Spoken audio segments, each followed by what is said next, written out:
सास की जादुई शक्ति। कौशल्या ने एक रात सपना देखा।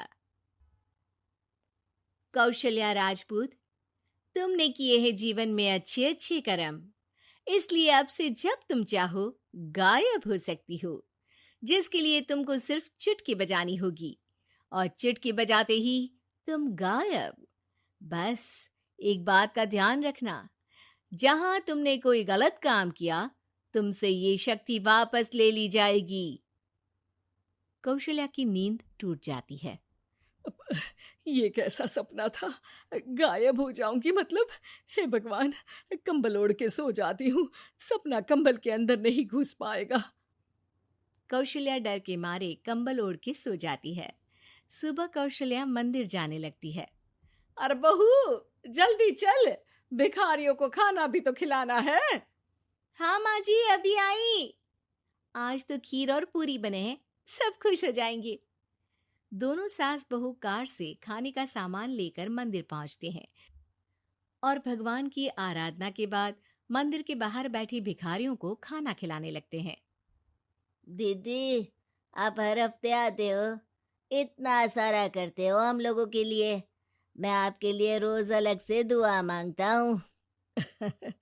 ये तो फर्ज है हमारा। दीदी, थोड़ी पैसों की मदद हो जाती तो अच्छा होता। बड़े चौराहे पे मेरी बीवी भीख मांगती है, उसका इलाज करवाना है, 100-200 रुपए लग जाएंगे। कौशल्या उसी वक्त भिखारी को 500 का नोट दे देती है और दोनों सास बहू वहां से लौटने लगती हैं। तभी कौशल्या को कोई शंका होती है। अब बहू रुक, तो मैं अभी आई। कौशल्या वापस वहीं जाती है तो देखती है कि भिखारी वहां है ही नहीं। कौशल्या को रात का सपना याद आता है। वो चुटकी बजा के गायब हो जाती है और सीधे भिखारी के पास पहुंचती है, पर भिखारी को वो दिखाई नहीं देती। कौशल्या देखती है कि भिखारी उन पैसों से शराब खरीद रहा है और कौशल्या उसे वहीं एक चाटा मारती है। अरे कौन है बे? एक और चाटा पड़ता है। अरे कौन है? कौन है? हिम्मत है तो सामने आओ। भिखारी को झूठ बोलने पर तड़ातड़ चांटे पड़ते हैं।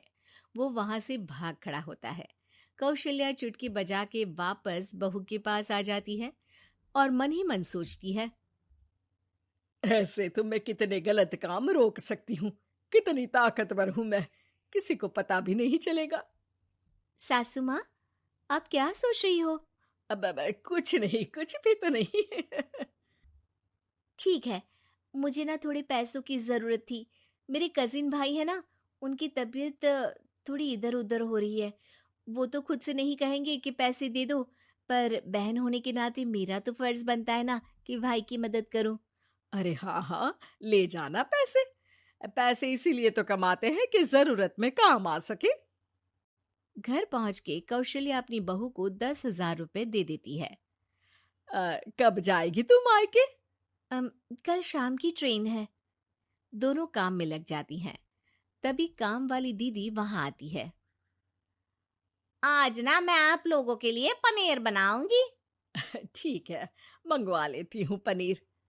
पड़ोस की दुकान वाला पनीर दे जाता है और काम वाली बाई पनीर से रेसिपी बनाने लगती है।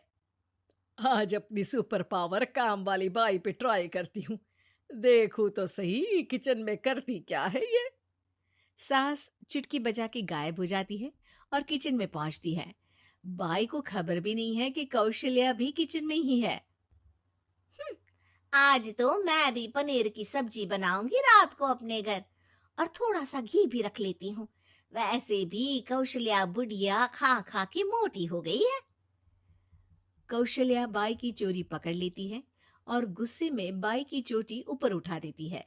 बाई को समझ भी नहीं आता कि उसकी चोटी खड़ी कैसे हो गई। वो डर के मारे चीख पड़ती है। बहू भागते हुए किचन में आती है। अरे क्या हुआ?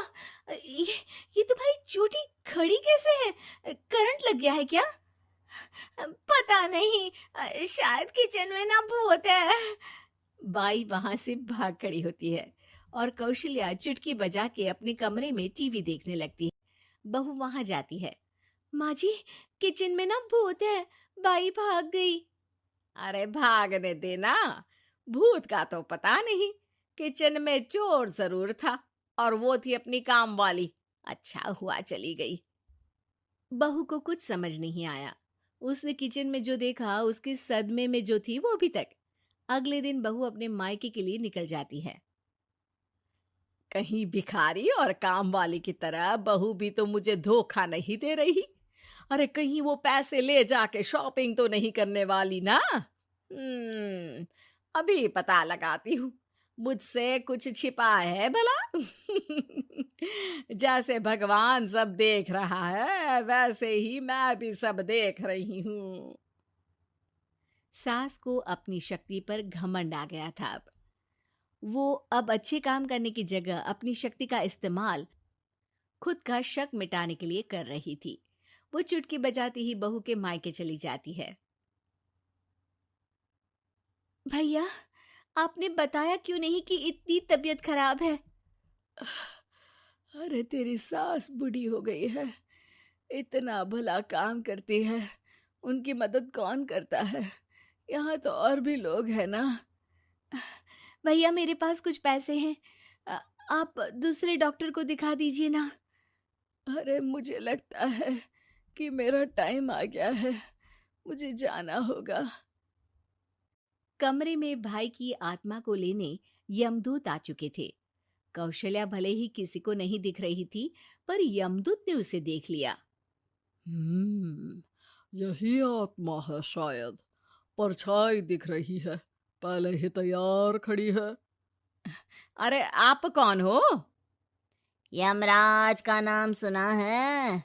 हैं? आप यमराज हो क्या? नहीं, हम उनके यहाँ जॉब करते हैं, आत्मा उठा के ले जाते हैं डिलीवरी वाले। चलो अब तुम्हारा टाइम पूरा हो गया।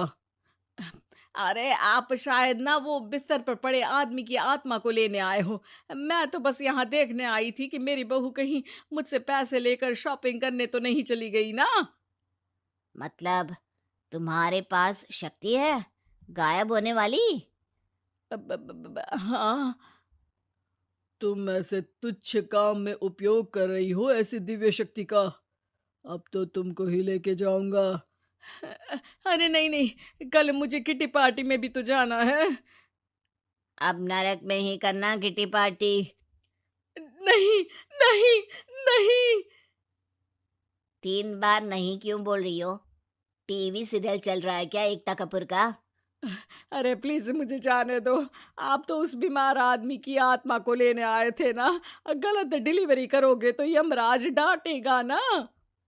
बात तो सही कर रही हो, पर हमको उस पे दया आ गई। अभी उसकी उम्र ही क्या है, पर कुछ तो लेके जाना पड़ेगा ना। एक काम करो, अपनी शक्ति दे दो, गायब होने वाली। हैं? अरे क्यों?